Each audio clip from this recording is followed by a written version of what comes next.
Entering the atmosphere in T minus 10, 9, 8, 7, 6, 5, 4, 3, 2, 1.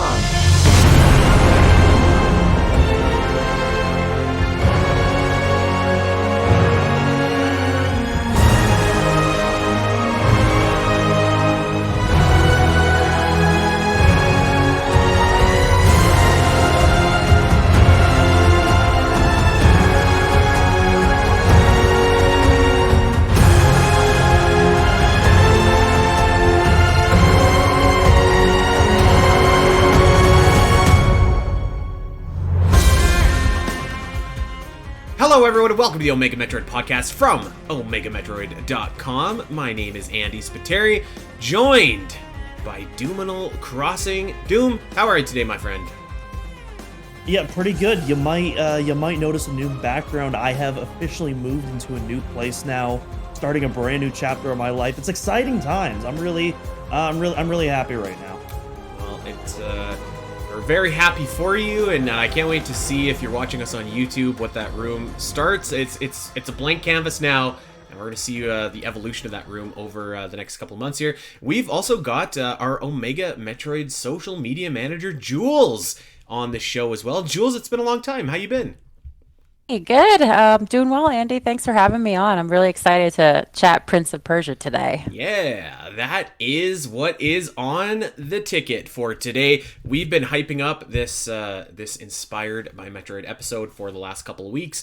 And of course, because we did that last week, we could not do the show because we promised that we would. So that's pretty much the way that it goes whenever I say that we're going to have a show come out. But by God, we are here today to revive Inspired by Metroid. Inspired by Metroid returns, and we are talking about the Prince of Persia, The Lost Crown. I am super stoked about this. I'm really looking forward to this episode, and yeah, I feel like actually there's a lot to get into, so I don't want to dilly-dally too much here, but I do feel like we should perhaps cover a couple of things really, really quickly. And actually, I'm going to go really off the cuff here. Speaking of Inspired by Metroid, is that there seems to be, and I don't have anything pulled up here, but so my facts could be suspect, but there seems to be maybe some momentum behind Hollow Knight Silksong maybe finally, mercifully, getting a release date soon. It was listed on the Xbox store, and I think it's listed on a few other places. Doom, you're kind of dialed into that situation there. It looked like this was maybe a little bit more legit, though, than some of the other things that we've seen before.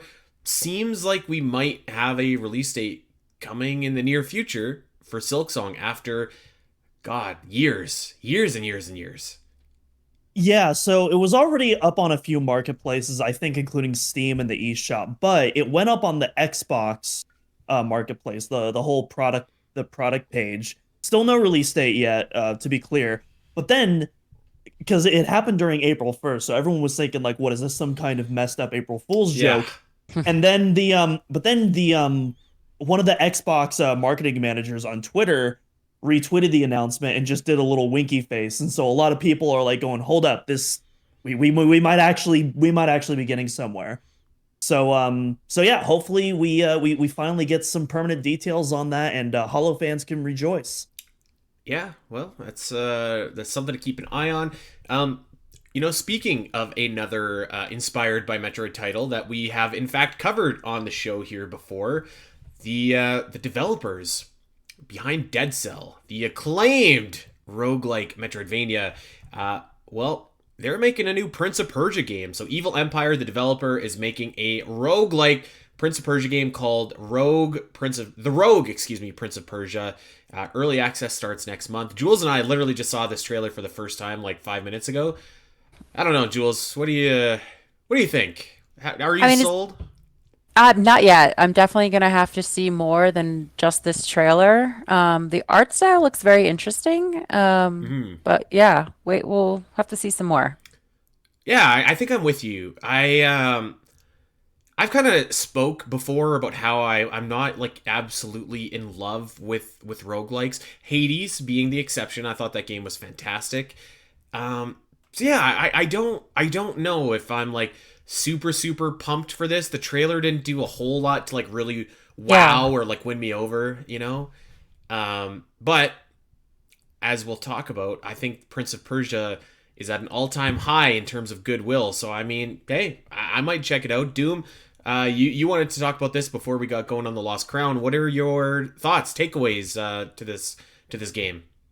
Yeah, I'm pretty much in the same boat as both you guys. I actually have not played a roguelite yet, so I don't know where I sway on the roguelike spectrum, whether I'm pro or anti or somewhere in the middle.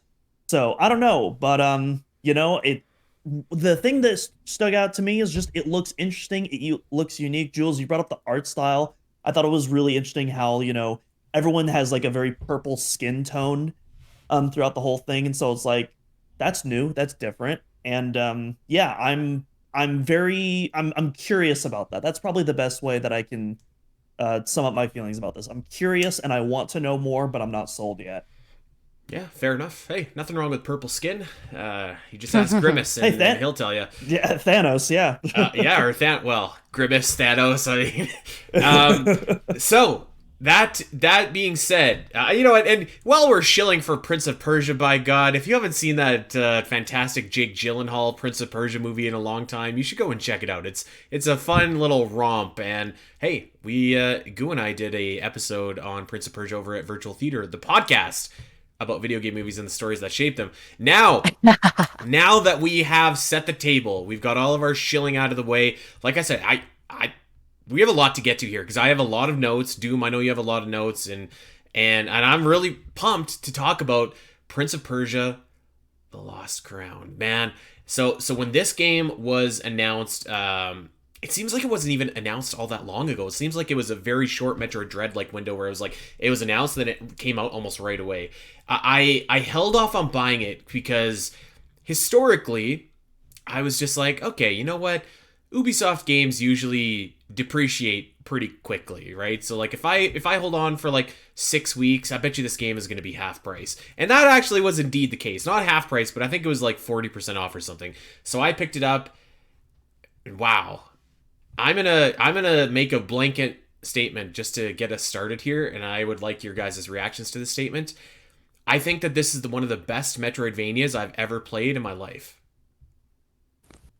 Yeah, I 100% agree with you. This game is incredible.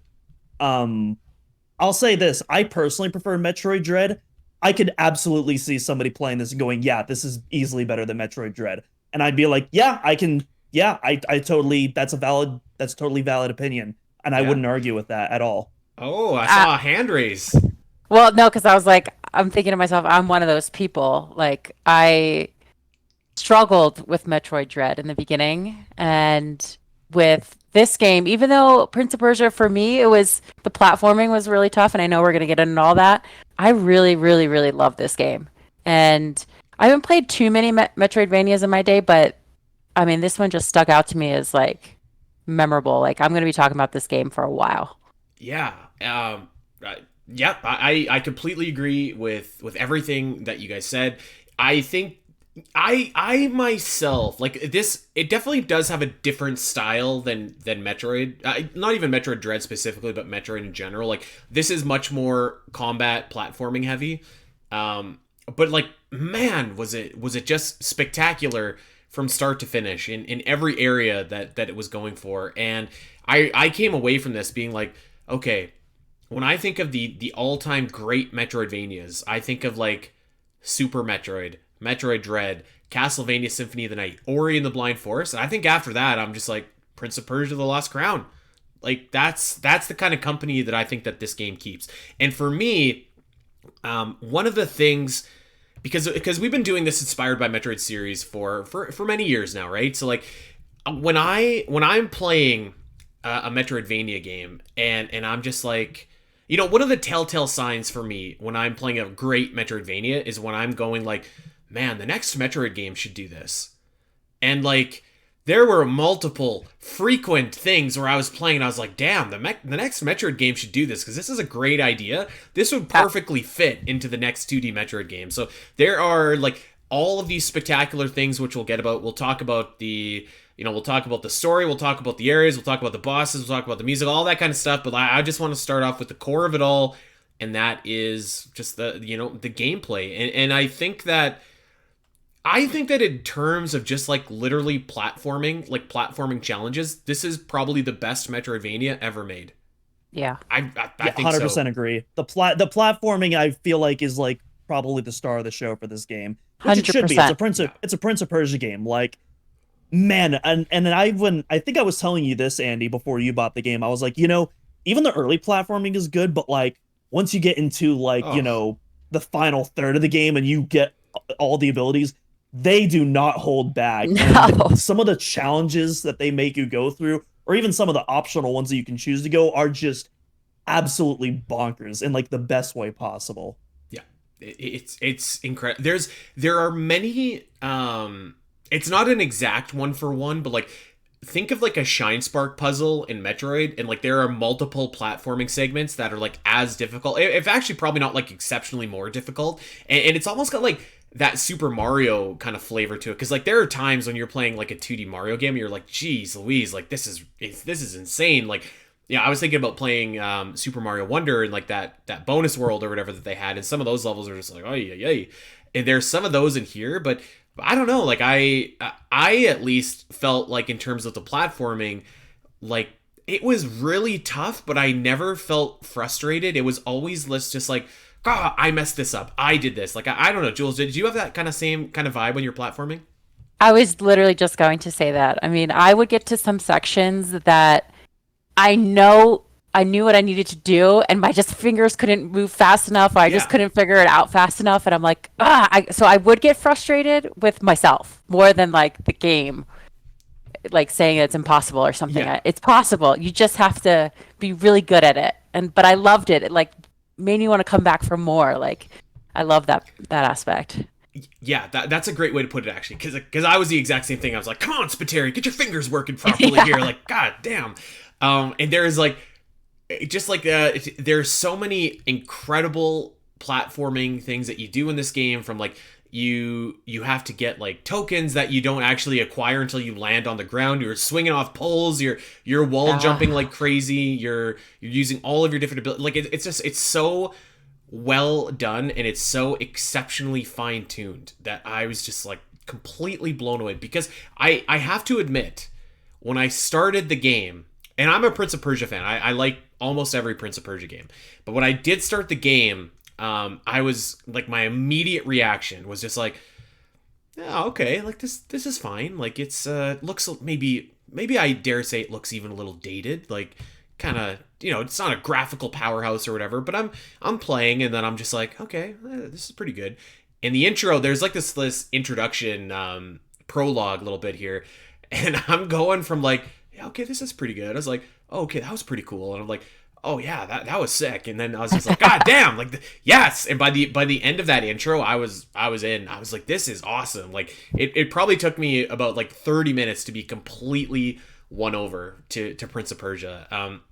And I guess like, I would say, because I have a few critiques here and there. One of my critiques, it's not even a critique really, because like I don't really care, but like I feel like at times maybe the game does look just like slightly dated, and there's not like any like real-time cutscenes. There's like those Doom, what do you call them, like those stills that just show up, like the pictures or whatever. You know what I'm talking about? Yeah, like when you're talking with like portraits come up instead of like, a cutscene. Yeah, so that I don't know, that took a little while to get used to, but after that, like I was just like, holy cow, like this game is so awesome. Just, and the thing, again, a thing that we always talk about being great for Metroid is that when you're like constantly moving, and your movements are fluid and your combat is fluid, there's really just like no better feeling than that. And I feel like Prince of Persia, pretty much from the get-go, you're moving fast, you're fighting fast, everything's fluid. It's just, man, it's good. It is good. That's one of the things I liked, is like you come into the game and the protagonist, Saigon, thank you. I was gonna say Simurg, but I was like, no, wait, no, that's not right. Saigon, he's like pretty pretty powerful already. So you come Yeah. in and you're able to like engage in combat that's pretty exciting and theatrical pretty right away. So I loved that. Yeah, I agree. Um, I thought that I have some thoughts on combat actually, but I don't want to hog everything here. Doom, any thoughts I guess on what kind of been talking about before? I'm gonna go into actually a spiel about combat, about how I really loved it and why I loved it here. But before I do that, thoughts on the movement of this game. Yeah, I mean, again, I think this is some of the best movement in like, a Metroidvania like ever almost. Again, I prefer Dread's movement, but it's like that's like such a obscenely high bar, and like to have Prince of Persia even remotely close to that is just like astounding. Yeah. And the combat in particular, especially the aerial combat, there is so much depth to that combat that I am not even close to mastering. But I mean, Oh it's just yeah. it's so cool. Like I feel like this is actually like a really great way to like transition into the combat because it reminded me actually a lot of Super Smash Brothers, and the devs even in some of the Yes. interviews they listed Yes. that they actually listed that as one of the influences for what they did. Wow, I can't believe you said. I wrote down in my notes. I was like, this is a simple yet deep like combat, exactly like Super Smash Bros. Because like the combat is simple. You have like a couple buttons, but like depending on if you're in the air, if you press up, if you press down, it's like it's really engaging. And maybe it was Yeah. because like that muscle memory was Smash, but I was just like, okay, I get it. And I was pulling off some like pretty slick combos like in the air and like launching people. And I think that little and this is more of a side quest thing, but the game does a good job of like not only teaching you how to do this, but incentivizing you to do this as well. Because there's a guy who teaches you combat, and at the beginning of the game, when you're strapped for cash, you're just like, whatever, I'll learn how to do this, sure. And so like you get the cash and you learn how to do this. So I thought that it was spectacular. And here's the thing that I think is actually like the best thing about the combat in Prince of Persia is like it's not overly complicated really at all. Like you have your same sword, you just upgrade it the whole time. You get a couple other like periphery weapons, but they're secondary. You're just using your sword the whole time. And then you have amulets, which are super easy to understand. They're easy to upgrade, and it's just like, okay, if I know that if I equip this, it will give me this. And like there's really nothing else to it, which I just thought was so clever and like so easy. And like a lot, like even like again, like when you see all the button prompts when you originally start like training with that guy whose name now I can't remember, but like I don't know about you guys, but like I suck at fighting games, like generally speaking. Like I'm no good at like button combos or whatever. And when I saw, I was like, you got to press Y up, R Y over, and I was like, oh Jesus.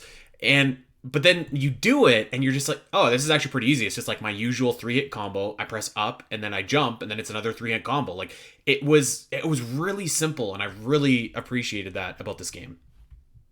It's Artaban, by the way, but yes. I loved how they had that little side quest that you can uh go there and learn, and it opened your eyes to all these different combos that you can do up in the air, and then some of them I couldn't even do to this day, like Doom said, like I can't even master them. Even with I couldn't finish the tutorials. Like I just after like trying 5 times, I just had to quit the tutorial. I was like, sorry. Yeah, I don't know. It just like it really like clicked, and like I was I don't know. I was doing like some pretty slick stuff in the game, like combat wise, and I was thinking of my man whose name you just told me, and I instantly forgot as well. And I was like, "Thank you for this." Like I sent the guy up, and like I sent my enemy up, and I smashed him right down. I was like, "Yeah, this is great." Here's one critique though, that I do have about the game as a whole, is that I don't think that the counter system is quite as intuitive as Metroid Dread or Samus Returns, which again, pretty high bar, but I thought that counters were a little bit tougher to pull off. I don't know if you also thought that, Doom.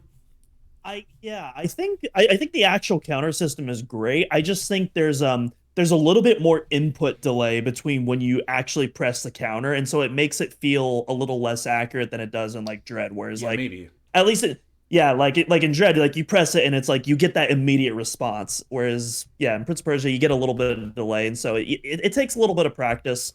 Again, definitely prefer Dread's way of doing it, but like I still like the way Prince of Persia does it. Yeah. That's probably my biggest critique of the whole game, actually, is that I didn't like find that the counter system was like quite as intuitive as Metroid Dread. And Metroid Dread has this amazing, spectacular counter system. So I mean, like you're kind of comparing it to like the best in the business right now. So I thought that it needed a little bit of fine tuning, but also I think some of that was down to my own timing. I wanted to say one other thing about the weapons, actually, before potentially we move on, unless you guys have any other thoughts. And that was that I just like really appreciated how easy it was to upgrade. You know, like it was pretty simple. You just pay your money. That's it. You're upgraded. But you did that once, and then you could pay more money. But then you needed to also give like an iron or a whatever, like a whatever that it was. Yeah.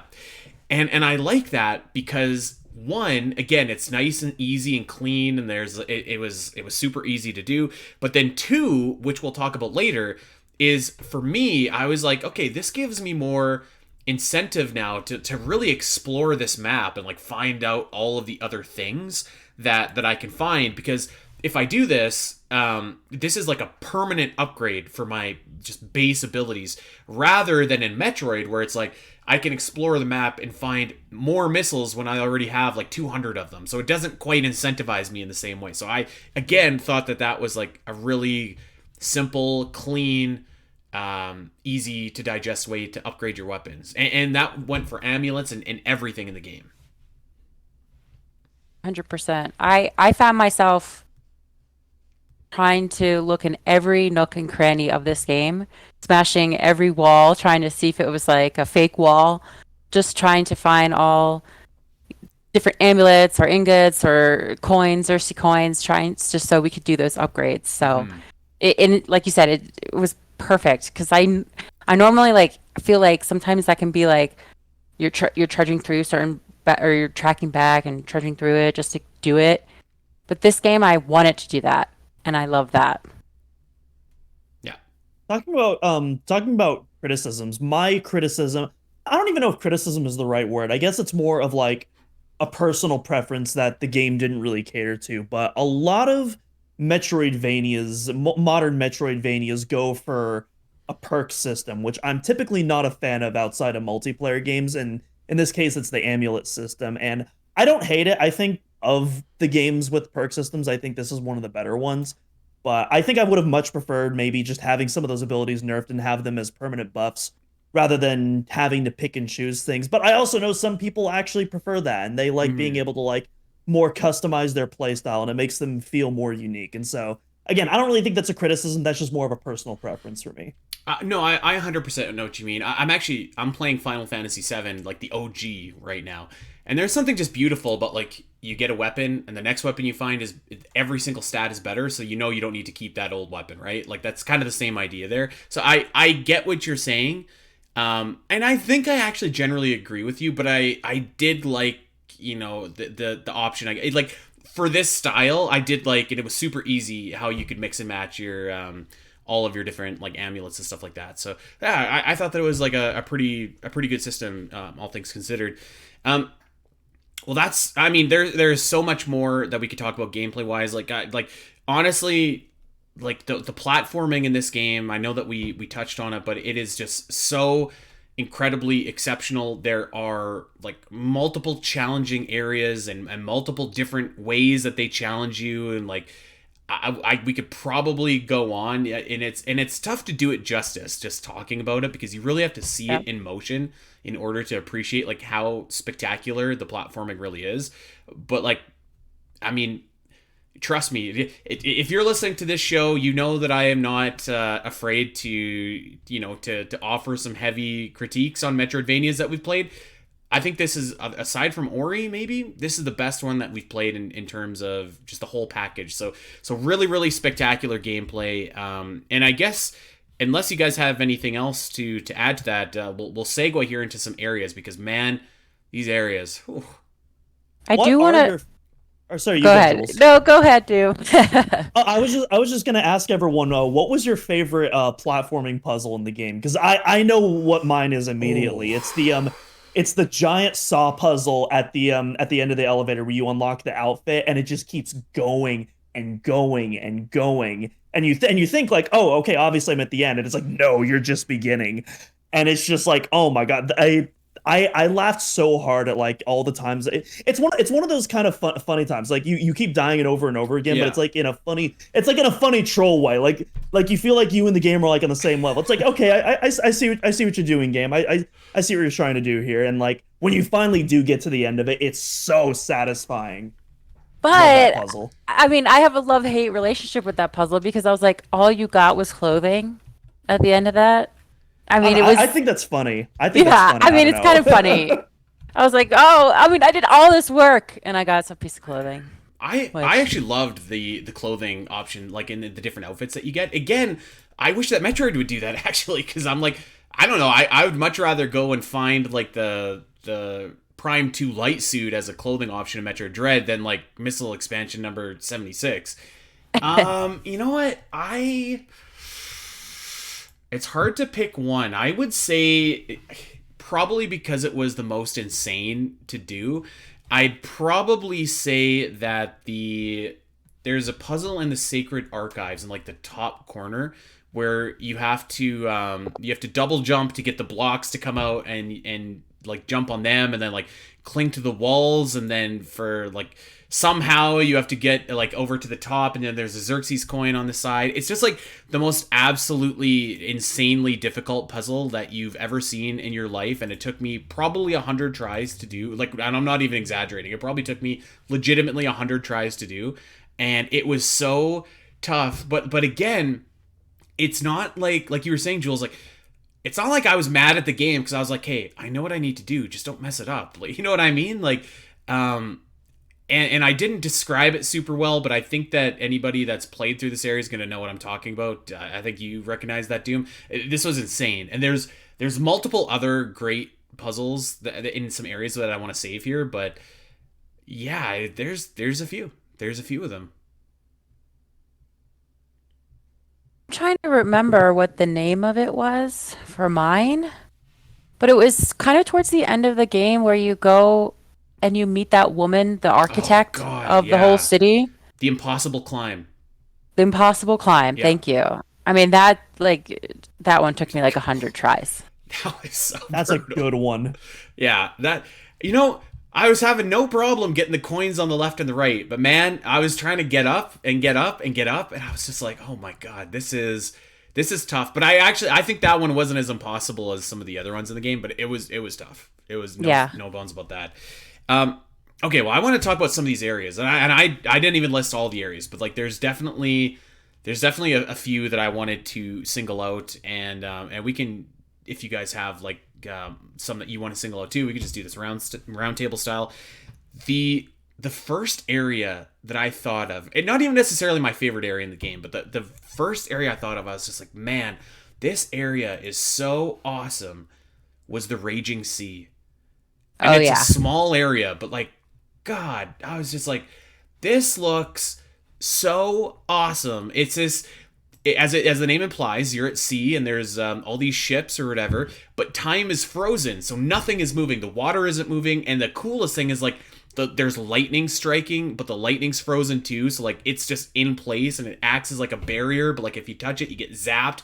It looks so awesome, and it's such an inventive and cool idea. And like there's debris everywhere that's frozen as well. Like, man, this looks like just oh God, it was so spectacular.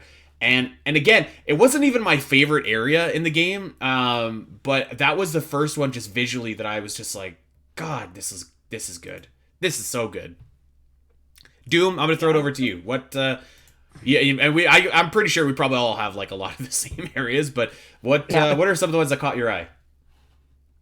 Yeah, I think that's a really good nomination right there. My nomination is going to be the Lost Archives. I love it. It has so many Castlevania vibes too, and so you know that I love little Castlevania Yeah. references here and there. And this probably is the most Castlevania area of the whole game, and so I just really like it in general. The beginning gimmick can get a little annoying when you get caught and it sends you all the way to the bottom, but it's not a huge deal. I really like the second trip though, and then of course you mentioned the one puzzle at the end when you return again for the 100% sweep. There's just so much cool stuff to do in this area. The whole atmosphere is just awesome. I absolutely love it. Yeah, I love that area too. I had that on my list too, and specifically singling out that impossible puzzle with the bricks and the blocks that pop out. Excellent choice. I would say I think that the prison. I can't remember the exact area that it's in, but there's maybe that's actually in the Sacred Archives. But that prison is definitely Castlevania, man. Holy, Jules, what about you? Yeah. Any areas that stand out to you? So you basically named my favorite two, but I will say one that gave me kind of more an emotional response was the catacombs. Like it was just dark and kind of gross, and like I felt like you were very it was the small spaces and you were trapped, and it just kind of made me like, oh, I just want to get out of here as fast as possible kind of vibes. But I like that. I thought it was really cool that like this area could elicit such emotions from me as I was running through it. Yeah, you know what it reminded me of was playing Breath of the Wild and doing that one shrine where everything's like really dark and you have to like find your way. And that I thought that was one of the best shrines in Breath of the Wild. So that yeah, I love that area too. I'm surprised that none of you guys said this one actually, because I think that this is, if you were to ask me to only pick one, gun to my head, pick one area as the best area in the game, I think I'm gonna pick Pit of Eternal Sands. And this Really? is, yeah, I thought this area was so awesome because there's like, first of all, you just like you fall here from like I don't even remember where you come from, but like it's just like you're just like wham bam in this area, and it's like, how do I get out? And so you start exploring, and I'm a sucker, like I said, for the whole like sand kind of aesthetic. I always love that. But man, this area has like these incredible puzzles with like, there's these like, I don't even know what you call those, sandworms. I know it makes us think of Dune, but like sand centipedes or whatever, and they're like traversing these pits of sand which you can jump into, but you have to avoid the sandworms, you have to avoid all the spikes or whatever that's around, and you have to like let them create pathways for you and somehow get out of there before they hit you or the spikes hit you. Or in this area, there's also too these like when you see on the wall, there's a little like square tile, and it doesn't look like much, but when you go past it, all of a sudden this big block comes out shooting for you, and it's going to squish you. And so like there's multiple platforming challenges as well, where you have to lure the block out, use it to get your jumps back, and keep on platforming. And speaking of platforming, there's like multiple and I believe the first time you go here, you don't have the double jump yet, so it's even more challenging. But there's multiple like platforms that will dissolve as soon as you stand, or pretty close, pretty quickly after you stand on them, because they're made of sand. It's just like, it's so fast paced, it's so challenging, it's awesome. I was just like, golly, this is just like, this is peak Metroidvania platforming, and man, this area was so good, and I love the vibe and the aesthetic too. But you know what? I would say, like, I think that you could talk about almost any area in this game, and like, there's no stinkers. I don't think that there's a real stinker in this area. Some are like a little bit less, like they don't pop as much as some others, but like every single area at least has like some kind of, I don't know, like gimmick or theme or whatever that makes it stick out. Like the one area with all the poison everywhere, and the one area like the Soma tree with all the foliage and stuff like that is great. Like there's really just like every area I think is at least solid, if not spectacular. I agree. Yeah.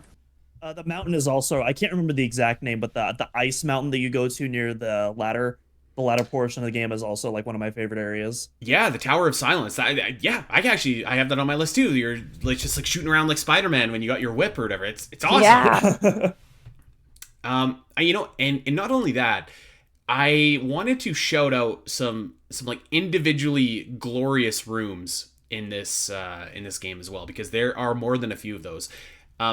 Specifically, man, the first time that I walked into the Night Temple, which is that room with all like the constellations and stuff in the background, God, I was just like, wow, this is incredible. I feel so bad for calling this kind of an ugly game earlier, because like this is incredible. And the Sun Temple looks awesome too. I thought that the room with like the rejuvenated Soma tree looks awesome. It just looks stunning. There's a couple of different rooms, and I can't remember specifically what they're called, but like they have all these like ginormous like statues that just look like so incredible. Yeah, like lots, just like there's so many quality rooms, there's so many like exceptional areas to this game. And I think that one of the things that works to me a little bit about Prince of Persia's areas, because like typically you can play an area in a Metroid game and you're just like, or let's just say you're playing Metroid Dread and you're like, ugh, I just got to Berenia. That's kind of a slog to get through because you have to fight the water or whatever. You don't really fight like a whole lot of environmental elements like that on Prince of Persia. Like generally speaking, it's usually like the same kind of DNA, like platforming, fight your enemies, whatever. So there's not like that area where it's just like, oh geez, time for Meridia, or like time for, I don't know, wherever that isn't like super enjoyable to go through. I thought, to me anyways, that this game kind of like provided a pretty steady, like a steady level of quality that was at like the top of the Metroidvania area list for me. Yeah, I agree. I mean, there wasn't an area that I didn't want to go back to. If I know we talked about this earlier about hunting down and going back to areas, but I loved going through it. I thought it was every area, like you mentioned, Andy, was beautifully done. Each has its own style, its own gimmick, different challenges. I mean, I think when I was going through the sand pit area, I think I messaged Doom and I was like, "This game's impossible. It's so hard." Because I was at my wit's end with some of the platforming in that area. But I mean, I really enjoyed this game. Yeah, I think it's just spectacular. Doom, thoughts on the areas? I was also gonna say, content wise, also this game is meaty. This game is absolutely filled with content, and that's just the base game. We got a free update recently. There's a couple more scheduled, and even a paid DLC that's coming. Is there? I think at the end of the year? Ooh, yeah. Okay, I didn't know that. I didn't know that. Very excited to check that out. But yeah, I mean, Andy, I saw your playtime. Mine was similarly like in the 30-hour range as well. Which, I mean, typically, for a first-time Metroid playthrough, it's usually like about the 12 to 15-hour mark. So this game has a lot of cooking. You know what? I actually just took a look at that update that you mentioned, and so there is indeed story DLC to be released later this year, which might tie into something that I wanted to bring up in the bosses. Divine Trials, so there's more combat, puzzle, platforming to the game, new outfits, that's cool. And this is going to excite a lot of people. Boss rush mode and speedrun mode. Now, I mean, we're really cooking here. Like, you got a Metroidvania that's got almost every base covered that you could possibly want for this. Man, yeah, I'm super excited for that. Okay, well, let's keep on going here, and we've talked about the areas. I want to talk about some of the abilities in this game, and we don't have to spend a ton of time talking about this if you guys don't want. But one thing that I was like constantly, I remember the first time that I played Ori and the Blind Forest, I was just like, okay, thank God that game just gave us the double jump like right away, because like I didn't want to mess around, like, because I knew it was coming, and it's like, all right, just give me the double jump. And initially I kind of thought that way about Prince of Persia, but the more that like the game withheld the double jump from you, and it helps because they give you a ton of other movement options as well, but the more I was like, this kind of reminds me of how Metroid Dread withheld the morph ball for you for so long, and I like quite enjoyed that challenge actually, and I thought that it really added to the platforming, particularly in some of the areas I mentioned, like the Pit of Eternal Sands. I thought that was a wise decision. Yeah, absolutely. I love the way that it kind of like the morph ball thing you mentioned. It subverts your expectations, and at first it kind of annoys you, but then you end up appreciating it. And when you do get the double jump, rather than it just feeling like, okay, I got the double jump, you're like, I got the double jump. Yeah. I'm unstoppable now. And then right after the game goes, no, you're not actually. Just wait till you see what we got in store for you. But yeah, another thing I also really like about this game is there's nowhere, it doesn't have as many abilities as a lot of other Metroidvanias, but every single one you do get feels massive, and it completely changes the way you play the game, and it gives you so many more options, and there's so much versatility in, just one unique ability that you have. Even that double jump that I just mentioned, there's so much stuff that it does, whether it's puzzles, whether it's combat. I mean, or both, like, because a lot of times you're going to be doing puzzles and combat at the same time. Yeah. And yeah, it's just it just widens your arsenal so much with just, a select few abilities. And to that point, I really liked the picture taking capability in this game because there would be areas of the map where like I couldn't get to. And I'm like, okay, there's probably an ability later on. And I love that you were able to take that picture and it would mark on the map where you could go so you could return to that area later.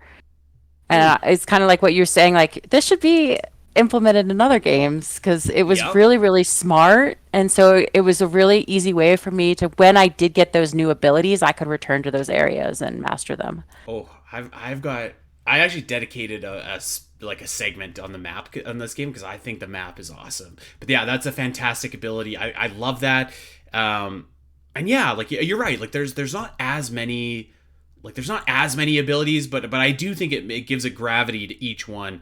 Even like the kind of abilities that are just kind of like, okay, like the dash ability, for example. Like it's like, okay, like it's not the most exciting. It's like a pretty standard ability, but like that's always a welcome ability. I thought that the bow served its function fantastically. I thought the chakra served its function properly. Clairvoyance, the one that lets you switch between like realities or whatever, mostly like a platforming thing. But man, there are some platforming challenges. The one that you mentioned with like all the spikes coming at you, like oh my god, to get the I don't even remember what one it was, but like that was crazy when it was coming at and you had to like switch realities. It's like, oh my good lord in heaven. Yeah, that was pretty cool. I thought the Fabric of Time, the one that lets you like do the Spider-Man or whatever, was fun.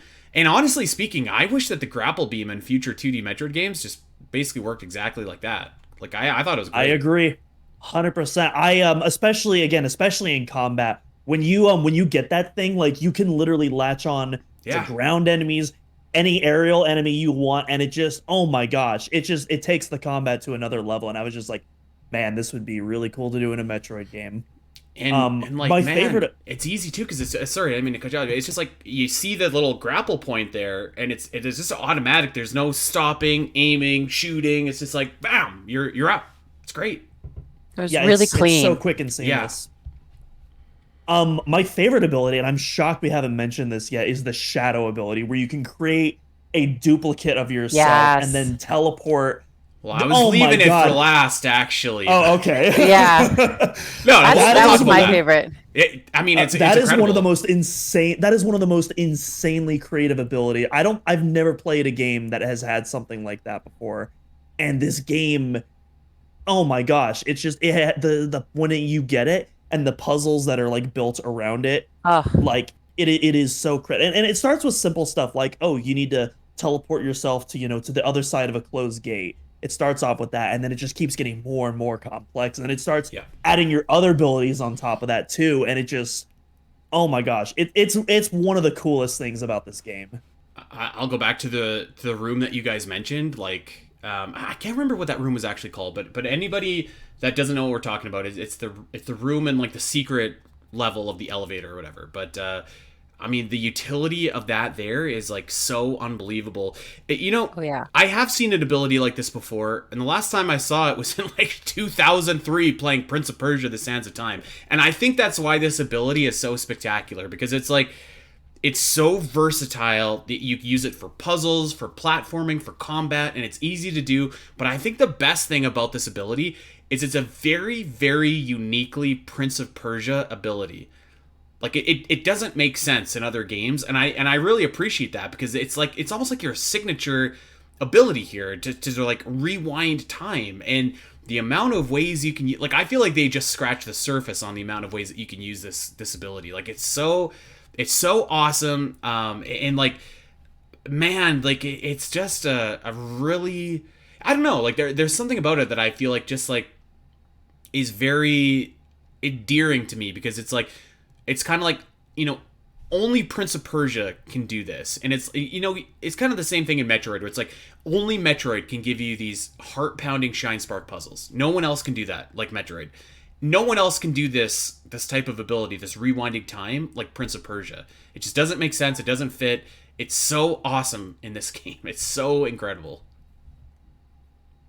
So yeah. Yeah, and I was just trying to find which puzzle was it. I think it's like when you have to do the Celestial Guardians p like part of the story. Hmm. But when you have to go on the three different levels, Oh like, God. and the stop clock, Yeah. and that puzzle blew my mind. It was one of the best, in my opinion, one of the best puzzles in the whole game. But It's funny you brought that up because Adrielle, our pal Adrielle, messaged me the other night. She's like, she's doing this puzzle. She's like, am I missing an ability? Like I can't do this. Like I can't do this here, right? And I was like, oh no, you can. And yeah, and I think like, that's just like a testament to like how incredible this. I can't believe none of us talked about that. Actually, those puzzles were nuts. Those puzzles yeah, were and like you had so to good. you had to time it of when you could Oh. step on the pad so that that your second shadow could. Oh, it was crazy. I can't even find the words. That's We how like can't even crazy do it it was. justice. You have to. Yeah, you have like- to Puzzles in see this it. game are literally mind-bending Yeah. in like Yeah. the best way possible. Like it's just they're incredibly creative and like this game is oozing with creativity from like start to finish. And like again, we were talking about the puzzles and the platforming. That's easily the star of the show, and I mean, it just absolutely nails it without any flaws. Yeah. Last ability that I was going to mention is like I think that this was actually kind of a cool ability. That was the Dimensions Claw, which you can like snag items and like so. For example, you could snag like an explosive barrel and shoot it to break a wall, or use it in combat, or use it for puzzles later on when you needed to like move statues and stuff like that. You know what, when I first got this ability, I was kind of like, yeah, okay, whatever, it's Yeah. fine. But I think as I went and completed and got my 100% on the game, I was like, this is a pretty unique ability and like an easy thing too. Like again, something that I could see Metroid doing, where it's like you have an ability to carry an item, like suck it up in your gun and shoot it back out or something. I don't know. I think that would be a perfectly fine upgrade for the next 2D Metroid game. So I thought that it was understated, but like kind of unique as well, because I can't remember a lot of other Metroidvania games that let you do something like that. I'm actually glad you brought up that item because I completely forgot about it. But I actually, in terms of puzzles, that item didn't really do much for me. But in combat, the fact that you can take pretty much any enemy in the game, throw it back at another enemy, and then it will start fighting for your side. Like, that's really cool. I would didn't like know to see that. that in more Metroidvania. Yeah, you can do that. Pretty much any ground enemy that's about your sized height, you can claw them in. And then when you shoot them back out, they will start attacking other enemies in the area. It's Oh. Yeah. awesome. That is awesome. I had no idea. I think I only used it once or twice, but yeah, it was pretty cool. Oh, I use this all the time. Like, I mean, not all the time. I use it when I had to, but I mean, you use it a lot. But like, I don't know. I thought that there was just some pretty clever things that you could do with this, and it's so simple that it just seems like. And I think that's it. Like, it seems like so simple that it shouldn't even be like a big ability that you get, but it is, you know. So yeah. All right. Well, you mentioned it earlier, Jules, but I want to talk about the map because man, this map. You've heard me say it like 100 times I'm pretty sure on every single Inspired by Metroid that we've ever done. I spent some time yakking about the map, and I'm going to do it for this one too, because this map, I think, deserves a lot of praise. I love, you brought up the memory shards or whatever they're called. I love that feature. It's so good. It's and like, it makes so much sense. The second I saw it, I was like, why is this not in Metroid? Like, Every Metroidvania moving forward should have this. There's no excuse to not have this. Like this, yes. it's such a brilliant idea, honestly. This is the Metroid equivalent of when Zelda Ocarina of Time introduced like lock-on targeting. It's like, yep, that's a good idea. Let's just do that going forward. This was a spectacular idea, but I'm going to tell you the thing that I absolutely appreciate about this game's map the most. And that is when you are exploring and you run into a dead end, the map is going to tell you like you can't go any further. There's nothing you can do. However, and that can be up in like the far northeast portion of the map. But man, when you're in the southwest portion of the map and you fight a boss and you get your Dimensional Claw or Shadow Rift or whatever, and all of a sudden you've got a new ability, every single area that previously was the game told you was not accessible anymore is now updated to say this is an unexplored path. And this is something that immediately should be, every single Metroidvania should do this. Every single one. Because like in Metroid games, what you do is you get an ability, you're like, okay, where does my map end? Which areas haven't I explored before? And then you try and press your luck a little bit, and you see, yeah, that's right, I got to this point again, I need this. Every single Metroidvania and every Metroid game should instantly, when you get a new ability, update your map with like, okay, now you can go here. Now this is an unexplored path. I thought this was so just awesome. This is such a great idea. Simple, yet genius. Kind of going off that same thing, I love how the game marks one-way exits for you. So like, Yes. so there'll be a lot of times where you'll go one way, but it's like, oh no, you're supposed to exit that door. You can't enter that way, and it'll actually mark that for you on the map, so hey, this is something that you're going to come back to later. That I thought was really cool, and I mean the game does it a lot too. So you definitely, it's definitely appreciated. And this also kind of, I think we'll talk about kind of the game's difficulty later, but I love the customization settings of this game. Yes. Kind of where you can really tailor the game. So for me, I decided to turn the combat down a little bit, but then for the exploration, I completely turned off all the hints, turned off all the platforming assists, and I just let the game punish me at its absolute fullest in those areas. Yeah, and so me too. and then maybe for another player, maybe they have a lot more combat experience, maybe they have a lot more fighting game experience, and they want the absolute most brutal combat experience possible, but they've never played a Metroidvania before, so they have more of those map markers, they have more of those hints, and you can do that, and there's no wrong way to play the game, and you'll still appreciate the game the same, just as much. And I think that's something that a lot, not even just Metroidvanias, I think games moving forward should look at how this game handles difficulty. Yeah, I mean that's a great point, because I was one of those players that like I like to have the hints on. I like to know which areas I can explore now that I got this new ability. So I really liked having those hints, because some of the games, if I have to spend hours figuring out where I'm going next, the games lose their like fun for me. Yeah. And if I'm not having fun playing a game, I'm putting it down.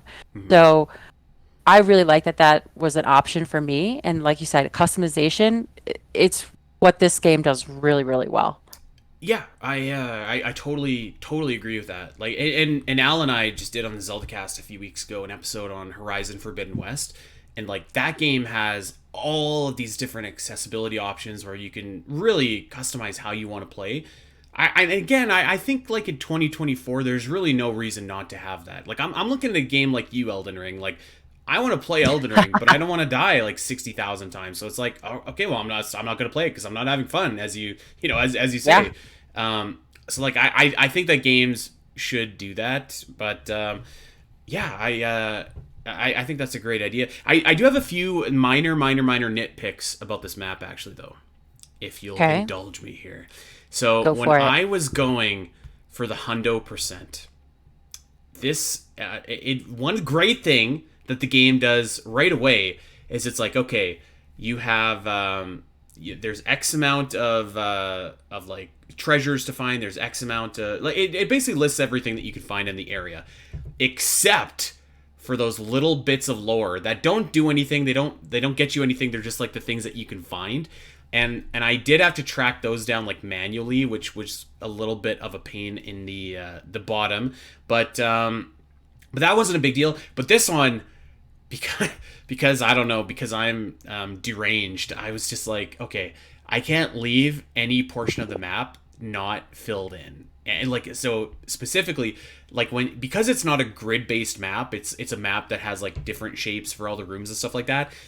You can get to some rooms where I think like there's a couple in the Soma tree where you're just like, you literally can't fill in those parts of the map because you can't access because there's like spikes or whatever, and I'm just like, like it bothers me.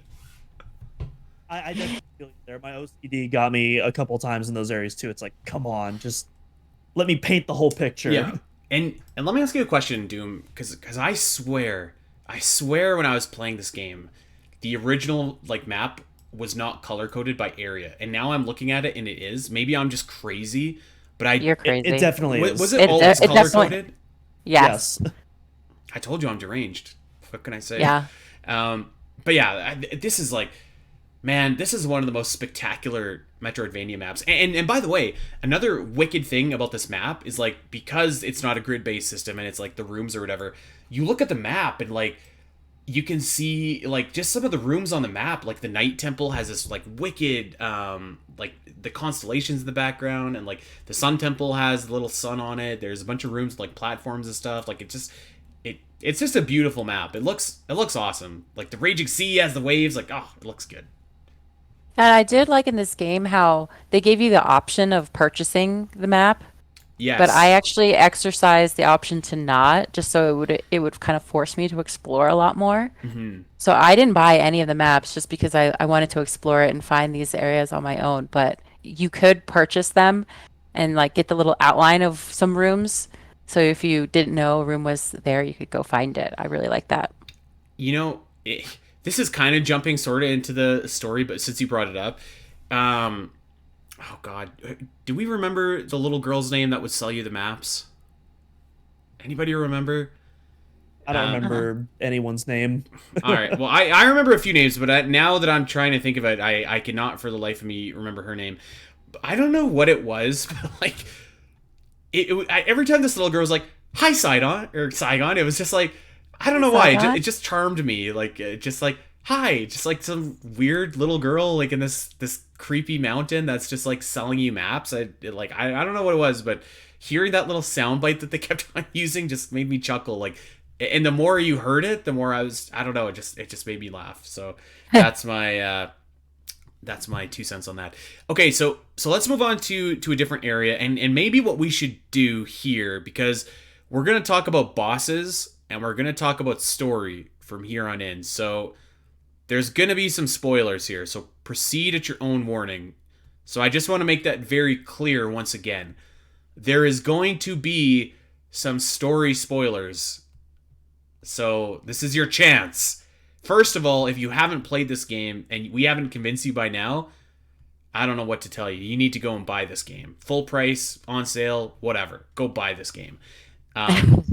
But yeah, let's get into these bosses, because these bosses I thought were awesome. And I don't want to talk about every boss, because like some of the introductory bosses are just kind of like whatever. Although I did appreciate the giant enemy crab. But man, you know what? Actually, the first note that I had, and it's funny that you said story DLC was coming, because I would bet donuts that this has got to be part of that story DLC. There was that one member of the Immortals that just seemed like she hated your ass, and just like she instantly sided with Varum. And her name was Rajdim. And she was the one with like that mask or whatever. And I was like, she's gonna, like, this is gonna be a heck of a boss fight. And that boss fight never came. Yeah. Never came. Not that I thought it was missing from the game, but like, I don't know. It wasn't like, I was surprised that it didn't come. So yeah. Yeah, now that you mention it, it's like, yeah, what did happen to her? Because like I don't remember her in like the yeah, I guess story spoilers here. We were already given that award. She wasn't in the party at the end when they all like finally leave. So yeah, I am curious what did happen to her. Yeah. I think she'll be back. That might be in the DLC. I was gonna say there were some like things about the story, and I know we're gonna talk about it, that like left me like, did I miss something? Did I miss something as I was going through? What happened to this person? What happened there? I thought there was a little bit of plot holes, but yeah, that's definitely one of them. Well, I'll tell you what. You know what? What do you guys want to talk about first? Do you want to talk about story, or do you want to talk about bosses? I definitely want to talk about bosses. You want to talk about? Okay, let's talk about bosses. I think that's a way bigger highlight than the story to TBH. Yeah.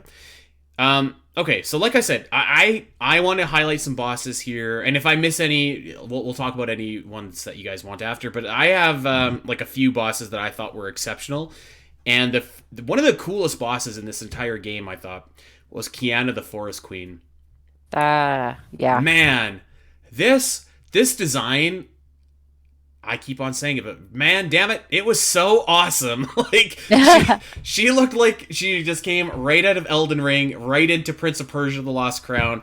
I thought that the fight was spectacular. The Somatry in the background. I thought it was tough. It was a hard fight, and I like, you had to be quick. in order to do this. I died a bunch of different times, but man, when you beat this queen and you set the wolf free, Yeah, it that was awesome. so good.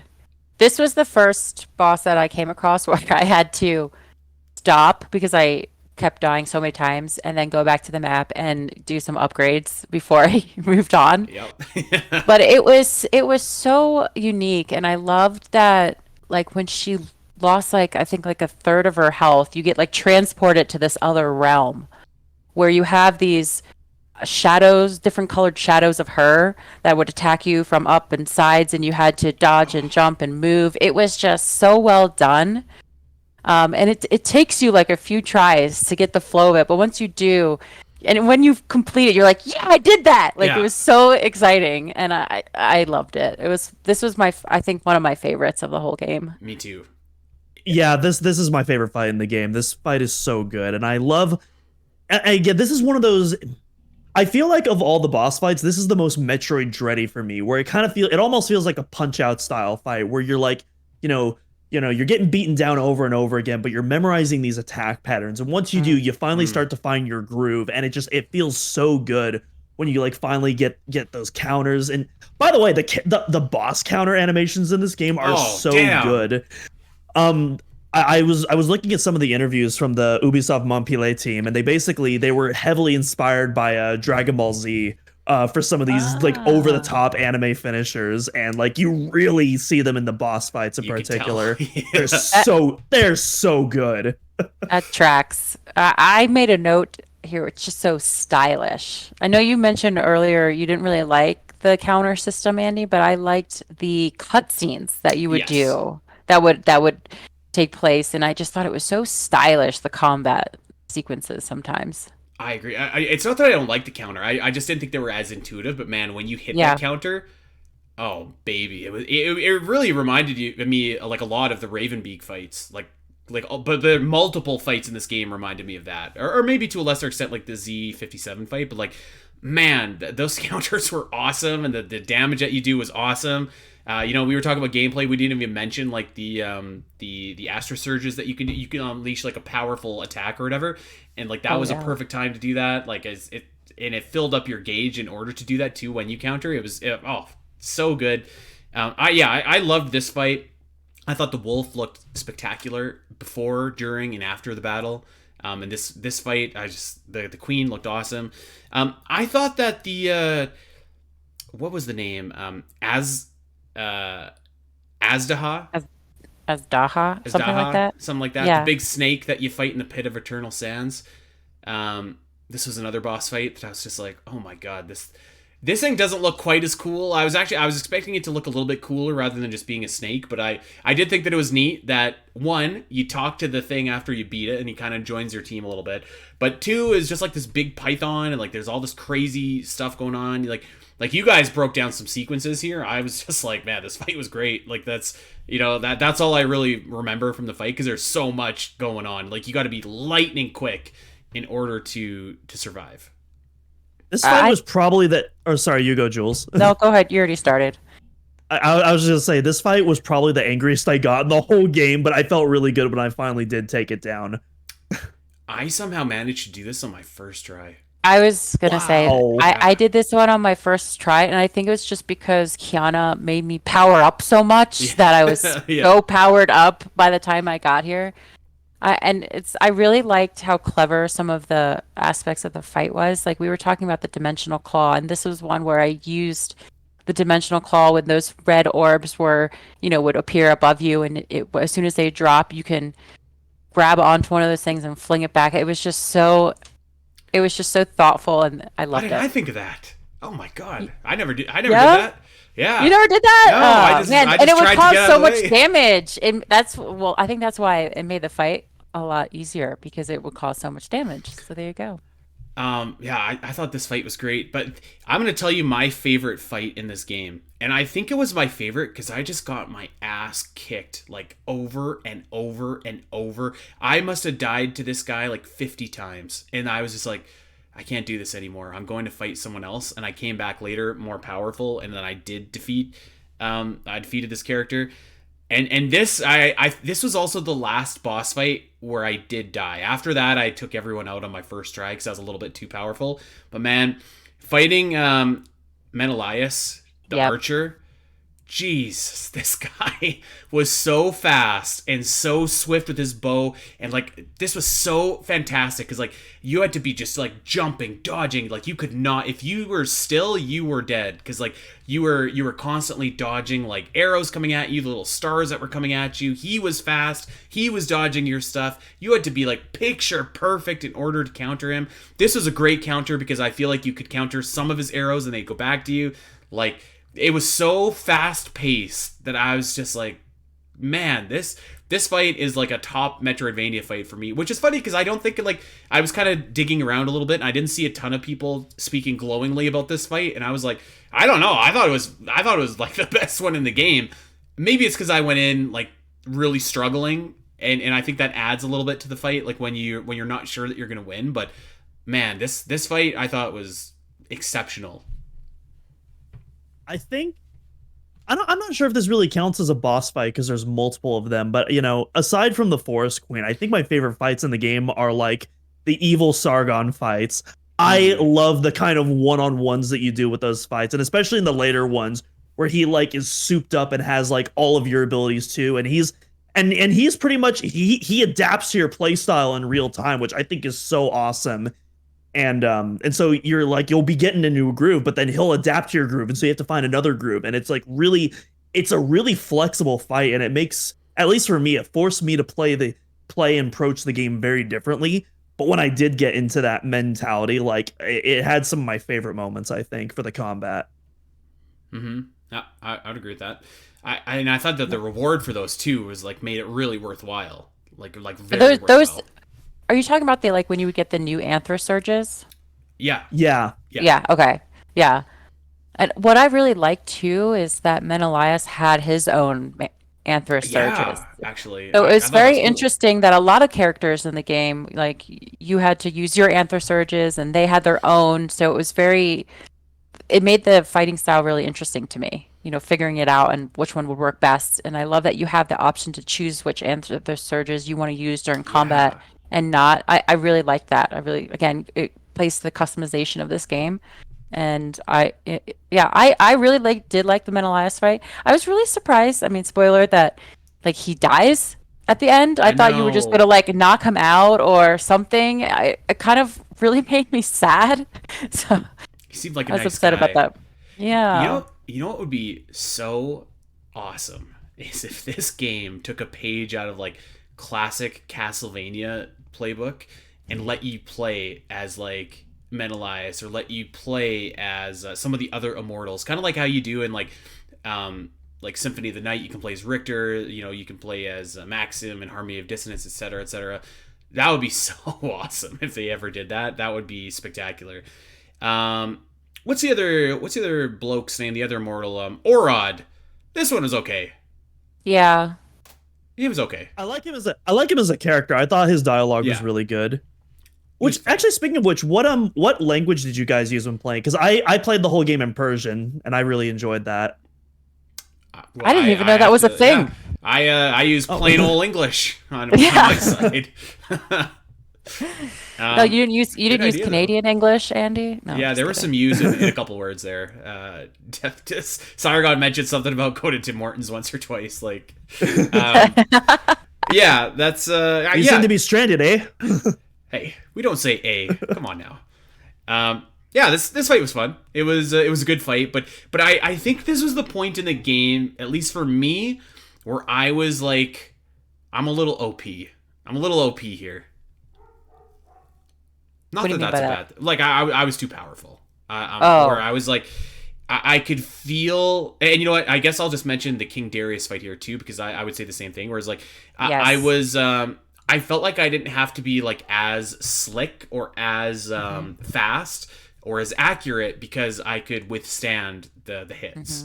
Yep. And by this point of the game, I think I had the max amount of potions that you can get. I had like Yep. really strong weapons. So like, not that that makes the boss fights any less fun. It doesn't. But I was just like, oh yeah, I don't need to be like as good I could just be okay and I can still win. Oh, Which sloppy. Yeah. yeah, which I mean, like, whatever. What are you gonna do, right? That's one of my hallmarks. Or one of my hallmarks is when I play any game like Zelda, this is like my go-to, as I get as powerful as I possibly can before the final boss fight, that it almost makes the boss fight kind of like dull, which is what happened for me in this case. I beat it really quickly. King Darius. It wasn't that much of a challenge for me. So I kind of like wish I didn't do that to make it a little bit more challenging. Yeah. Yeah. A little. I do think that I thought that the Varum fights were very cool, and because you fight him a couple times. And Yeah. specifically, actually, it's not the final boss, but it comes like shortly before that when you're fighting First of all, I love me a battle that you have to lose. Like, I don't know why, but I love that story trope. Like, you fight a battle, you fight knowing you can't win, but you get your butt whooped anyways, and that happens in this game, which is great. But then when you rewind and you do that battle with the other Sargon like fighting with you, it's like, oh yeah, this is awesome. This is so good. And it plays into the Prince of Persia time thing too. Yeah. Yeah, I thought that battle was great. The final battle with Varum, again, I was definitely OP for that battle. He went full Sephiroth mode, like full Dragon Ball Z, which I thought was great. It was over the top, but like gloriously so. And I will say, because you have to, I think he has 4 phases in his final the final fight or whatever, and like you do have to be pretty slick and pretty fast in order to counter. I will say, by the time I got done with the 4th phase, I think if there was a 5th one, I would have really been in trouble because I had no potions left. Agreed. Like, you would have had to be very, very like on it in order to win. Agreed. Yeah, I feel like a lot of the fights, like a lot of fights you have to play like fairly conservative to agree. I feel like this is like probably the biggest endurance test more than anything in this game, rather than one of raw power. Yeah, I think that's fair. All right. Well, any bosses that we skipped over that you guys want to shout out? Any love for like the enemy crab or any of that lot? Attack its weak point for massive damage. I mean, that has to be like if you're putting a giant enemy crab in your game as like a boss in 2024, you got to know, right? Like, I will say, I mentioned earlier how getting caught by the jailer was annoying. I was so happy when I finally took him out. I was like, yeah, out of here. Yeah, 100%. Amen. I thought you could fight that guy too. I was so stuck because I've been avoiding from him because I was like, this guy looks menacing and scary. So I did my game. I came back a little bit later. I was like, you know what? I think I could take him. And I fought him and I thought I beat him, and then he gets right back up and he sent me to jail. I was like, you bastard. I know. A couple. I agree. I want to shout out some enemies actually, really quickly. Not a lot, just a few. I loved that giant tree enemy, the Ent or whatever that you fought. I thought that was spectacular. And there is like this enemy that looks identical to Beast Ganon from Twilight Princess in this game, which is also spectacular. I do wish that there was like a Metroid enemy in here. You know what I mean? Kind of like a very like nod to Metroid. That's the only thing missing as far as I'm concerned. But there's a lot of homages to Castlevania enemies, that's for sure. So yeah, great stuff. Exceptional stuff even.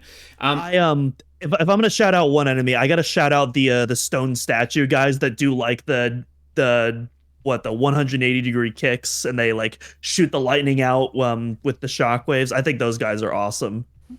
I can't picture them right now, but Yeah. I'm sure I've been kicked by them. They're a lot in the Sky Temple area. I can't remember what it's called, but like they're background statues, and then they jump into the foreground. Yes. Yeah. Yeah. Oh. Yeah, those Okay. are pretty cool enemies. I like those guys. Little deception. You never know when they're coming, but I thought that was good. Okay, well let's talk about the story of this game. Because I actually think, and I know that you guys probably aren't as excited, but man, I thought that this was a very, very well done Metroidvania story, and a very, just like a good story in general, without being too complicated to follow. There's definitely some plot holes and definitely some things going on here, but I thought that the story was great, and I think that the main character of the game really is Mount Calf, which I really thought that this did a very good job of a few different things actually. One, I like that Mount Calf was kind of like making everybody question what was real and what was not real.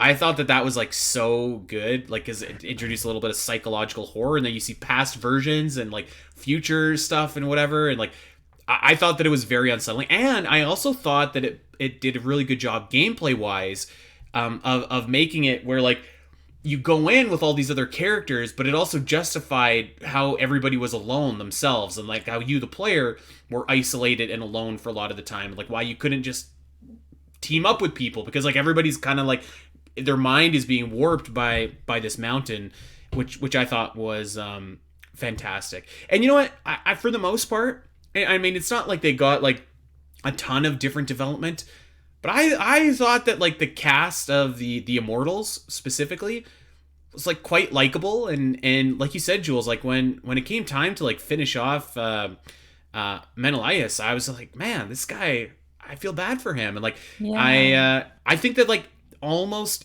everybody in the Immortals is a pretty decent, well-rounded character. There wasn't any sometimes when you play a game and there's obviously a character there just that exists to fill a specific role. The same thing in this game too, but I don't know, I felt they did a good job with it in giving them a little bit of something to them. Yeah, I thought it was quite good. And I thought that I was 100% sure, and this is big time spoilers here, so just be careful. I was 100% sure that so the whole gist of the game is that one member of the Immortals has kidnapped the Prince of Persia and taken him to Mount Calf, and this person has done so on orders of the Queen, right? Queen, whatever her face is. Yeah. And so the Immortals are sent to go and find the Prince of Persia. And as you're progressing through the game, you keep on seeing visions of this young boy, and you're just who is that? Is that, and and you keep on hearing some other things. It's you hear about this lost Prince of Persia, how there was another Prince of Persia. I would have bet you $100 that I was Saigon is the lost Prince of Persia. That little boy was is young Saigon, and it's not. I thought it was a great twist actually to make Varum the legitimate Prince of Persia, even though he's the main villain of the game, but you could totally understand why he turned out that way. And I thought the little boy, when he was just there's this version of me is lost, but I don't want to be like him, but I want to save. I thought that was actually a really spectacular twist and sequence of events. Doom, I know that you didn't say that the story was a super highlight for you, but I don't know what general thoughts on any highlights, lowlights, anything like that.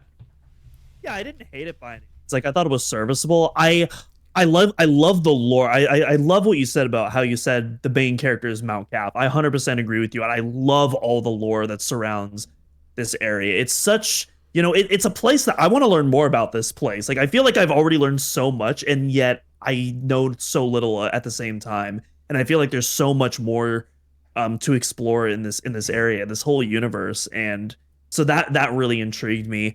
And I like the initial setup of the mystery, after you lose the first fight with Varum, I was all in. I was what the hell is going on? I'm all in. I want to figure this out. And by the end, I was just kind of okay, sure, okay, that works. But I wasn't I wasn't super invested by the end. And I'll be honest, I can't quite remember the full story off the top of my head because it's been since February since I played the game. You're in luck. This is what happens. King Darius is this legendary king of Persia, and in fact, he has a son. And maybe you're not in luck, Jules. You might have to help me out here. So what happens is the queen kills King Darius, swaps out the baby with a baby of her own, and then kills the keeper, who is just this ain't the same baby. What are you talking about? And so Varum is supposed to be the real Prince of Persia, but he's not. It's in fact whatever his Kassan. face. Yeah, exactly. I'm pretty sure the moral of the story is that the queen, no good. She's an evil lady who has served the throne basically, Yep. and the prince, the current Prince of Persia, is not the legitimate prince. Now I don't believe, because I thought that it was going to be Saigon for sure. It was going to be the prince, and I don't believe he ended up being that right. So No. according to the lore that you unlock in the game, it's theorized that he is another prince. I think, if I remember correctly, but the current prince, the one that you're saving, is not the real prince. Right. Yeah. Right. Um. And it's such a departure from previous Prince of Persia titles, right? Because the protagonist was always the Prince of Persia. So I thought that was really interesting that they went that direction, like kind of like keeping it almost similar to like The Legend of Zelda, where the protagonist is this like third party almost. So it just reminded me of Link in almost a little bit. Yeah. I think that's a great comparison actually. Like, I was really like just pleasantly surprised by something so simple but so easy, and I was like, oh, like I said, I thought that this was going to be Saigon was the prince for sure, which they subverted expectations there. So yeah, I thought that was pretty cool, and I liked, like I said, like I liked a lot of the supporting characters and stuff too, that just like that little girl that sells you items. I don't know why she made me laugh. The old man, that crazy bastard that you need to follow through the sewers. Yes. I love that guy. I was like, damn you, stop running away, just stay still. Or even the blacksmith that like makes all your weapons. I thought she was pretty cool too. Yeah, I totally agree. And you know what? This is what I was waiting for, guys. I was waiting for a big smooch between Saigon and what's her name? Neth at the end of the game. The one immortal who does not believe. So and by the way, we completely skipped over the fact that like Varum turns against the Prince of Persia and actually kills the dude and then blames it on Saigon. It's just like, well, I'm gonna take over the throne, because I mean technically, it's rightfully his or whatever, and he has some powers or whatever. But the only immortal who does not side with Varum is Neith, and I thought that they were gonna have a big old smooch at the end of the game, and they never got that either. And I was just like, come on, man. I want to see that. Where's the love? I wasn't expecting that, but I also wasn't expecting him to like just ride off into the sunset at the end of the game. Yeah. I thought that was kind of cheesy, but it is what it is. I probably would have been. That's probably less cheesy than if they just would have smackled right there together. Yeah, right. Maybe. No, but I thought that was like a nice little story between them as well. And then even that one boss, not the boss, the member of the Immortals that we mentioned that you didn't get to fight. What the heck was their name? Anyways, I'll find their name. But Rajdan. There's a piece of lore that you can find where she's just like in love with Farum, and she's like, why do you like this Saigon guy? Why not me? What's wrong with me? So there's a lot of like little things in the story that I think are like quite good for a Metroidvania. And like, I mean, listen, like we've had our issues with Metroid Dread story. We've had our issues with Axiom Verge's story. What was that robot game that we played not too long ago, Doom? Whatever game that was, I thought the story wasn't very good. I should remember, because I actually enjoyed the lore of that game. Haiku the Robot, yeah. Thank you. I don't know. I just thought, like, in terms of a Metroidvania storyline, I would say that it wasn't quite like Ori level, because Ori is just beautiful in its simplicity, but I thought that it was quite good. And I will say another thing too while we're talking about the story. I thought that the voice acting was excellent, and I particularly need to shout out the person who voiced Saigon, who is Tommy Simon. I thought that Saigon was like likable, confident, relatable. I thought he did a great job voicing this character, and Varum's voice actor was awesome too, whose name I don't have off the top of my head, but like those two probably needed to be the best in the game, and I think they were the best in the game.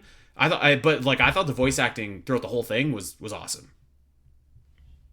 I agree, but did you hear about what happened at launch with one of the minor NPCs? Oh God, no. Doom. I don't know if Doom you did. That doesn't sound familiar. Can you bring us up to speed?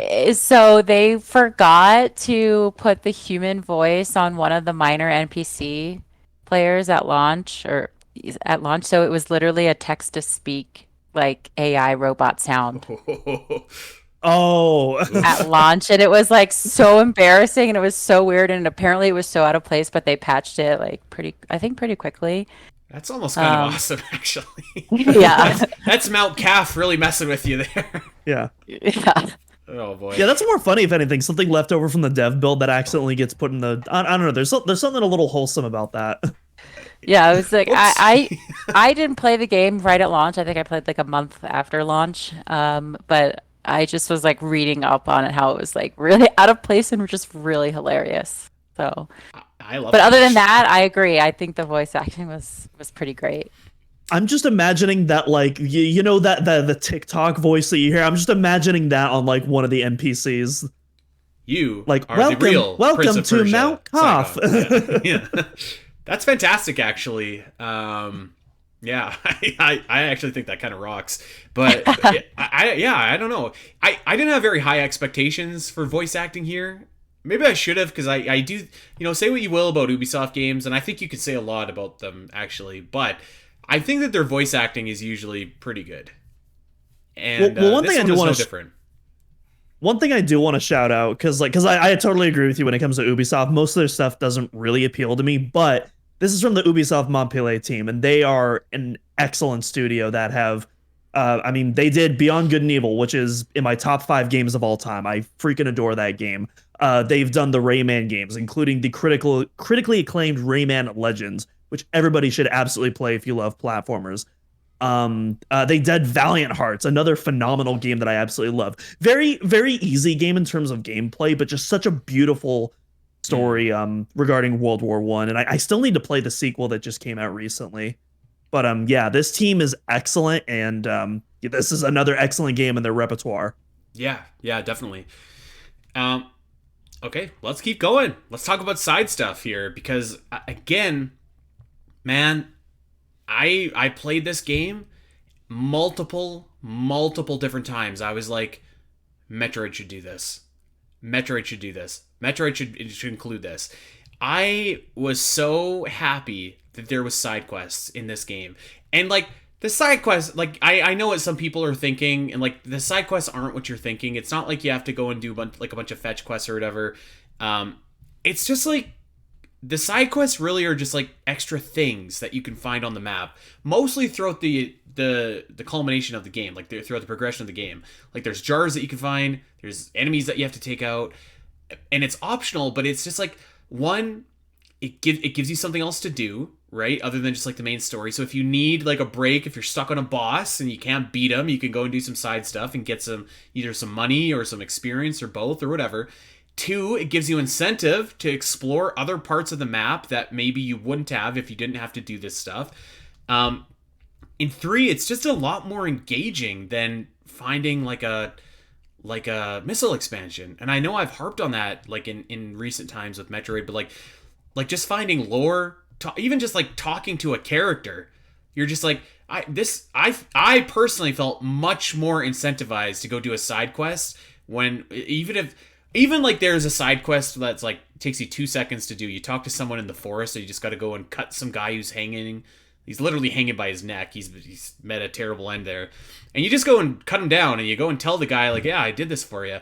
And it's like a super quick thing, and I think you just get like a couple of gold shards or whatever, but like it adds a little bit of personality. It adds a little bit of like extra, like you go and do something else, it's something different, you talk to a different character. I think Metroid could totally do this and should totally do this, because man, you can't tell me if you're playing a 2D Metroid game and you're just like, hey, quiet robe NPC, like, or what, like, maybe, I don't know, maybe you're on the BSL, there's one person who's maybe left alive, and he's like, hey, I got a bounty for you, I'll pay you X amount of money if you go and slay this thing over in this area. Like, that would be awesome.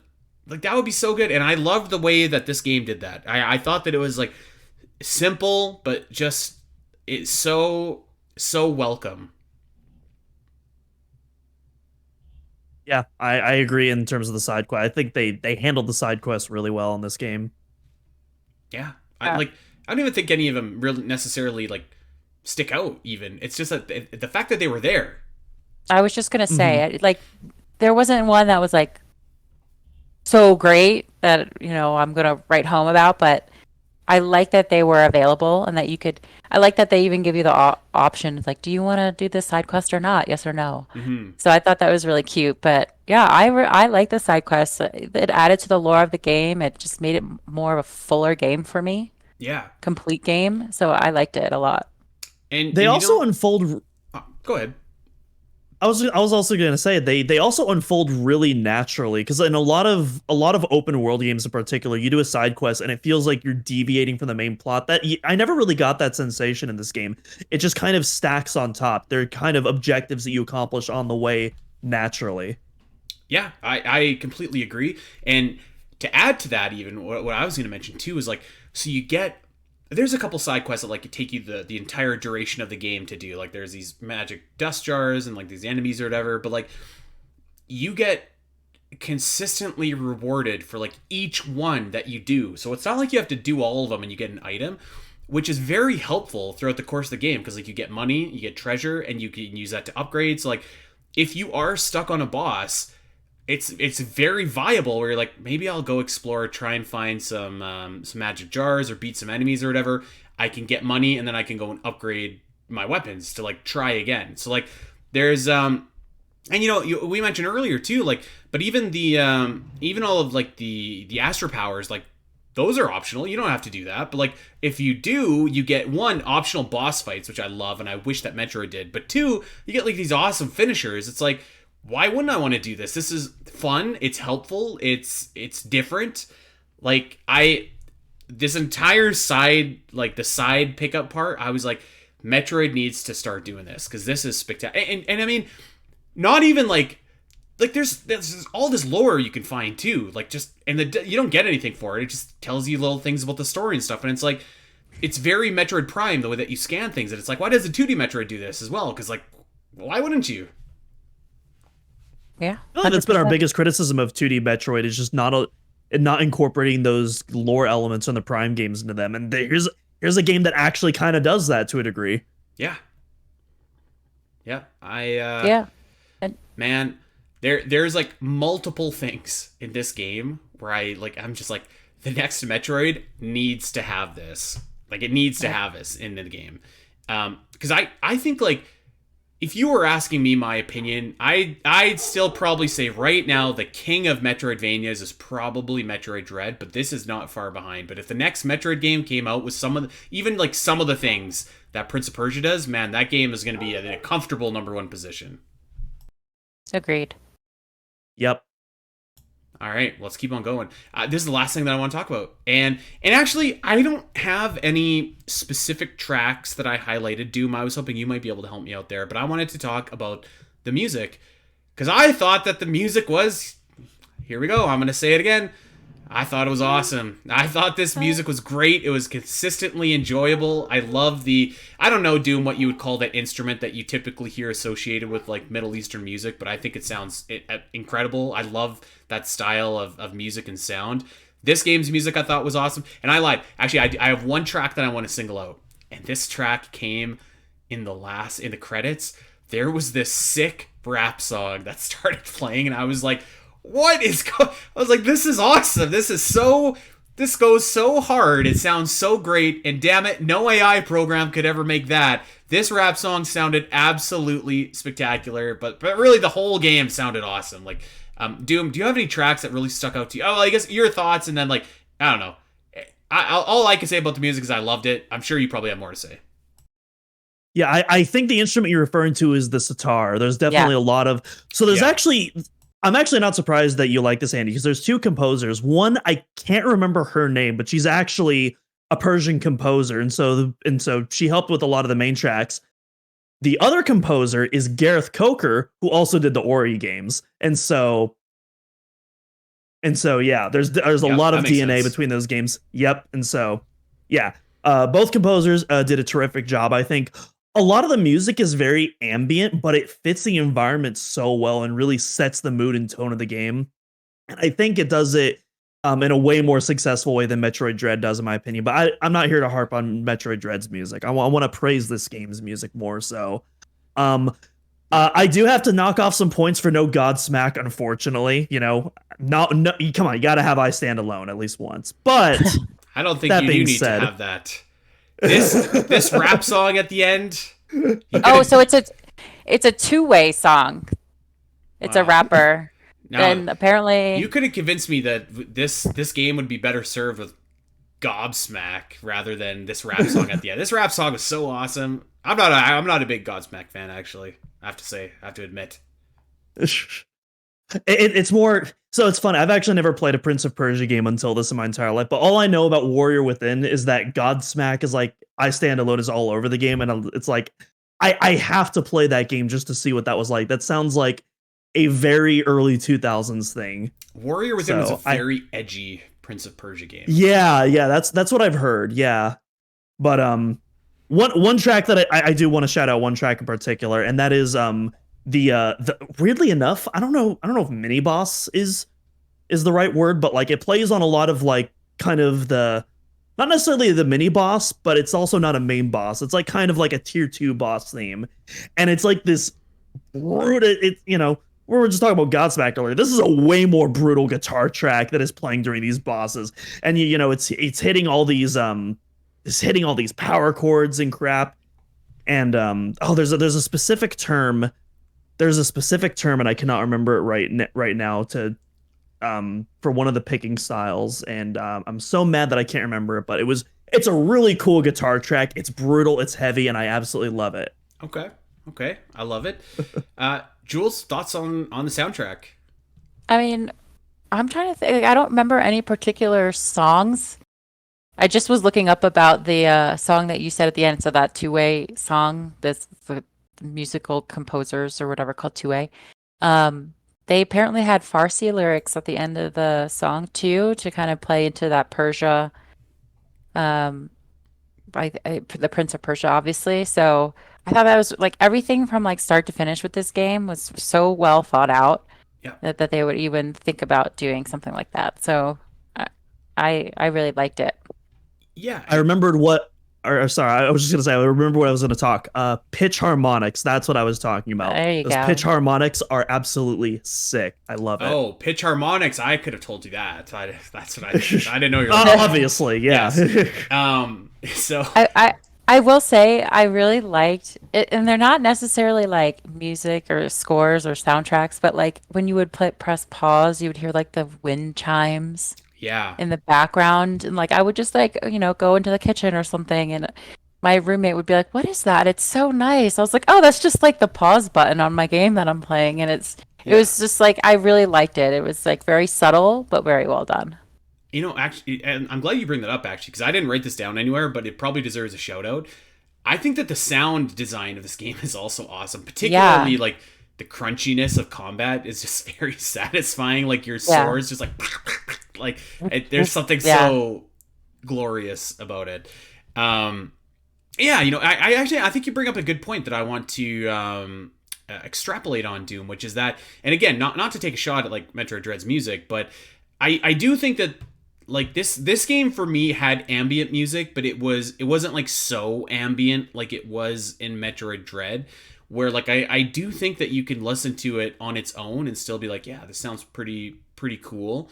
But I think that it sounded really good in the moment too. So I wouldn't say that I thought the music was like the highlight of the game necessarily, but I thought that it certainly wasn't like any kind of weakness, and I did think that like pretty much every track sounded at least like really solid. Again, like there wasn't like that one, I know Dak always complains about Dairon. There was no Dairons to me in this game where I was just like, this doesn't sound very good.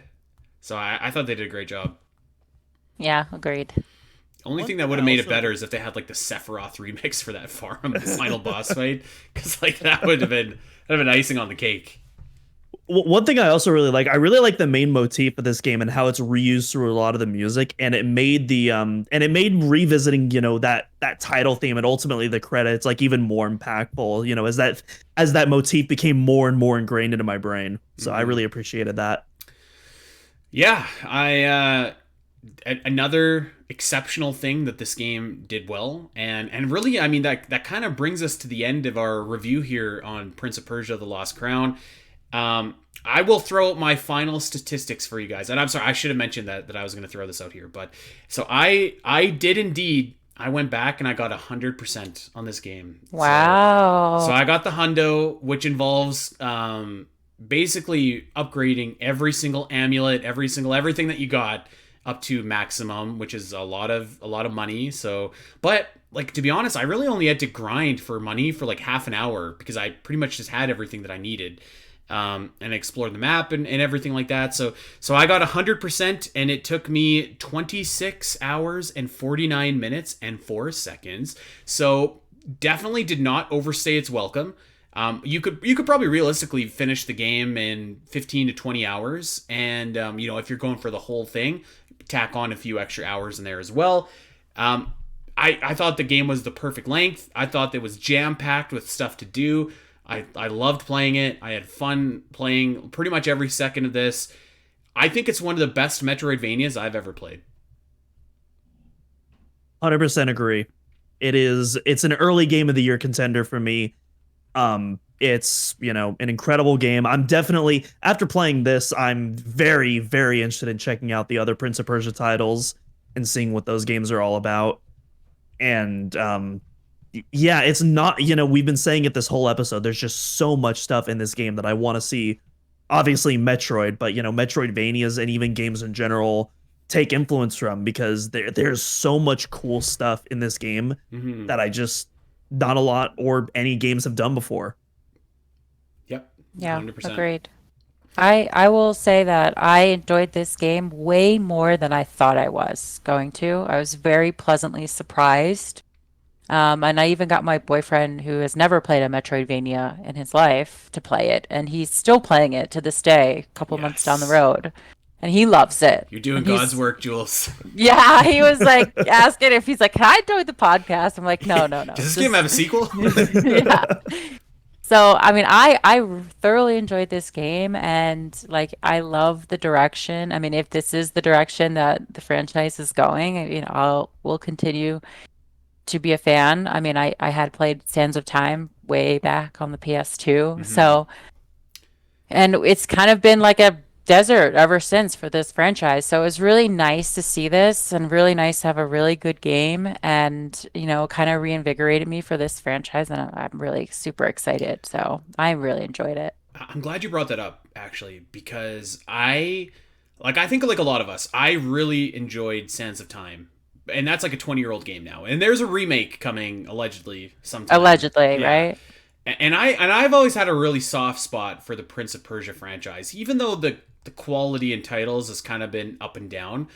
But like this just seems to fit. Like, it really did. Like the Metroidvania plus Prince of Persia, I mean, man, this goes together like cookies and milk, and I hope that this is the formula going forward. And I know that we've already got like a new roguelike Prince of Persia coming, which is why I wasn't like super enamored, because I do think that sometimes Ubisoft can be a little bit guilty of like stretching its franchises thin a little bit and making them, I don't know, not sticking to what works.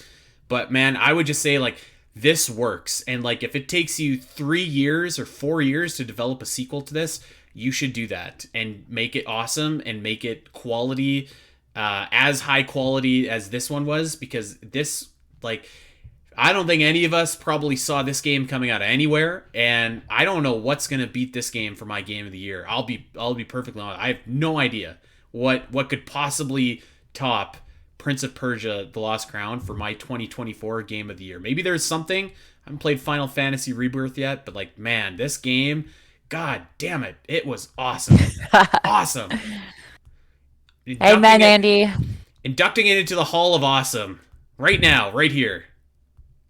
So there we go. The HOA, I like it. Okay. Oh. Any final thoughts on Prince of Persia? I know this has been a marathon show, but like I said last week, I think that we needed to dedicate the time to this game that it deserved. Yeah. So any parting final thoughts? Just, if you haven't played it, I know Andy said it, go grab it. Probably on sale right now. It is easily a contender for Game of the Year. So, yeah, do it. Yep. And thank you guys for having me on. I appreciate it. Oh, of course. Anytime. You know that. Anytime. Yeah. Absolutely. Yeah, Doom. Any final parting words before I get going here? So I bought a physical copy on Xbox, and I'm probably going to double dip if this ever comes to Steam. Unfortunately, it's not on Steam at the moment. It's Ubisoft's app and Epic Game Store exclusive. If it does come to Steam though, I'm absolutely getting a second copy of this game for my PC because it is absolutely worth it. And honestly, I'll pay full price too, just to show Ubisoft that I want more of this. Yeah. Give Ubisoft Montpellier more projects and let them cook. Okay, I do have to mention though, one small critique I have about this game. Every time you fire it up, it's like, do you want to connect to the Ubisoft store? I'm like, no, nobody wants the Ubisoft store. No, I don't want to connect. Like, get out of here. Let me play this awesome game because that's what I want to do right now. So yeah, man, I cannot wait for that DLC. That's going to be so incredible. I think I'm going to be buying that day one. 100%. Man, this game, you have to play it. If you listen to this podcast, that probably means you're a Metroid fan. If you're a Metroid fan, you will like Prince of Persia: The Lost Crown. I don't know what else to say. You need to go and play this game. One of the best Metroidvania games I've played in years. Easily the best one since Metroid Dread. This game is awesome. Okay, well that, my friends, is going to do it for us. Thank you for sticking with us as we went and talked about all things Prince of Persia: The Lost Crown. Of course, if you want to, we want to get some more recommendations for other inspired by Metroid titles, you can check out omegametroid.com. Go and check out, we have our entire back catalog up there. You can check out all the inspired by Metroid shows, see what games you should check out, maybe which ones you should avoid, and you can go and listen to the rest of our Metroid stuff on there as well. That's over on omegametroid.com. Plus, we have maps, guides, news, you name it, you got it over at omegametroid.com. Check us out wherever you get your podcast. Like, subscribe, rate, review, all that kind of fun stuff. If you got a Metroid fan in your life, number one, tell them they need to buy this game. Number two, tell them where they can get their weekly Metroid fix. And check us out over on social while you're there too. You can check us out at Omega Metroid Pod. I am at Spiteri316. Doom is at Doom Cross. And Jules is over at Julesy Streams. And hey, if you guys didn't know, we got a Patreon where we got a monthly show called the Great Metroid Area Ranking that rolls along. We're about halfway through right now, so go check out patreon.com/SBNet. And if you want to see our smiling faces as we do this show, you can check us out over on Omega Metroid's YouTube channel. I believe that is all the shilling that we have to do for now. So that is going to do it for us. Go and play Prince of Persia. Thank you so much for listening. And until next time, everybody, take care. Bye. I see the danger coming close.